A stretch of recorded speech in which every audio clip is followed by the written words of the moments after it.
নারায়ণগঞ্জ ৫ আসনের স্বতন্ত্র প্রার্থী আলহাজ মাকসুদ হোসেনের পক্ষে মদনপুর ইউনিয়নের বিভিন্ন ওয়ার্ডে মতবিনিময় সভা অনুষ্ঠিত হয়েছে।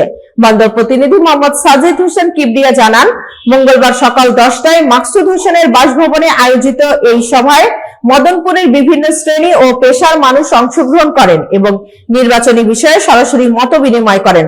সভায় বক্তব্যে মাকসুদ হোসেন বলেন, আপনারা আমাকে পূর্বে ভালোবাসা দিয়ে বিপুল ভোট দিয়েছেন। যদিও উপজেলা পরিষদে নির্বাচিত হয়ে আপনাদের সেবা করতে পারিনি, তবু এখন আমি সংসদ নির্বাচনে অংশ নিচ্ছি। আপনারা যদি আমাকে সুযোগ দেন তবে জয়ী হয়ে নারায়ণগঞ্জ সদর বন্দরে আপনারা উন্নয়নমূলক কাজ পাবেন।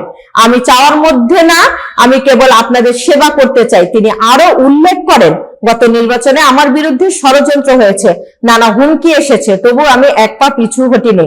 আপনারা আমার প্রতি ভালোবাসা ও সমর্থন দিয়েই আমাকে বিজয়ী করেছেন। এবারও আমি আপনার মূল্যবান ভোট ও দোয়ায় নির্বাচনে অংশ নেব। মতবিনিময় সভায় মদনপুর ইউনিয়নের বিভিন্ন ওয়ার্ডের নারী ও পুরুষ অংশগ্রহণ করেন। সবার মাধ্যমে স্থানীয় মানুষদের সঙ্গে সরাসরি সংযোগ স্থাপন করে নির্বাচনী ইস্যু, এলাকার উন্নয়ন ও নাগরিক চাহিদার বিষয়ে আলাপ আলোচনা করা হয়।